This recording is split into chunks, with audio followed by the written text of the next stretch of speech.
Good morning. I am Dr. Shishma Agarwal. I am obstetrician and gynecologist from Kolkata.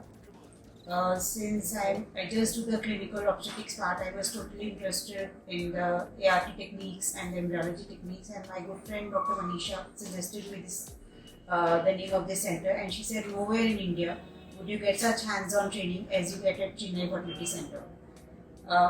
I'm glad that I chose this center as my center because Dr. Krishna Vignesh expertly guides us through all the culture media, how to do ovum selection, how to do the freezing techniques, how to do the ICSI technique, the parts of ICSI microscope, the working, the embryo transfer technique.